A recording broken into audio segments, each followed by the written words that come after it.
আপোনালোকৰ কি ক্ষতি হৈছে? ক্ষতি মানে আপোনালোকে দেখিছে, চাওক চবৰে ঘৰৰ ভেটি তল গৈ আছে। আপোনালোকৰ কি ক্ষতি হৈছে? ক্ষতি মানে আপোনালোকে দেখিছে, চাওক চবৰে ঘৰৰ ভেটি তল গৈ আছে। এতিয়া আমি গোটেই মোৰ ঘৰতো গোটেই এতিয়া ঘৰতে চৌকে যিমান আছিলে আমি ভাবি আছিলোঁ এইবাৰ বানপানী নহ'ব। চৰকাৰে প্ৰতিশ্ৰুতি দিছিল এইবাৰ বানপানী নহয়। আমি সুন্দৰকৈ মথাউৰি নিৰ্মাণ কৰিছোঁ। পীযুষ হাজৰিকা আহি নিজেই কৈ গৈছিল, আশ্বাস দিছিল এইবাৰ বানপানী নহয়। কিন্তু শেষত এই অৱস্থা। আজি তেখেতলোকৰ প্ৰতিশ্ৰুতি ক'ত গ'ল? আজি সাধাৰণ এটা বান, সেই সমস্যাটো মাৰিবৰ কাৰণে কিমান সময় লাগিছে। খুব বেছি যদি সৎ ইচ্ছা যদি থাকিলহেঁতেন চৰকাৰৰ, যে আমাৰ দুখীয়া ৰাইজক যদি বানপানীৰ সমস্যাটো যদি নিয়ন্ত্ৰণ কৰিম বুলি ভাবে, অতি সোনকালে নিৰ্মূল কৰিব পাৰে। আমি চৰকাৰৰ প্ৰতি কি আহ্বান জনাব? চৰকাৰৰ প্ৰতি আমি আহ্বান জনাবলৈ একো নাই। চৰকাৰৰ পৰা আমি গোটেই আমি বিচলিত হৈ গৈছোঁ।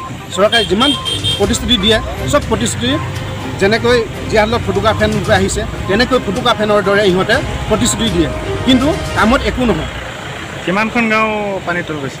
কিমানখন ইয়াত মেইন এতিয়া ফ্লাড এৰিয়া হৈছে আমাৰ ভজু গাঁও, হেচলি, শালমাৰী, 2 নং ঘেৰাৰী চুক, পাভমাৰী, বাটঘৰীয়া, গোটেই বিস্তীৰ্ণ এলেকা, মুঠতে 30খনমান এলেকাৰ গাঁও সম্পূৰ্ণ আজি জলমগ্ন।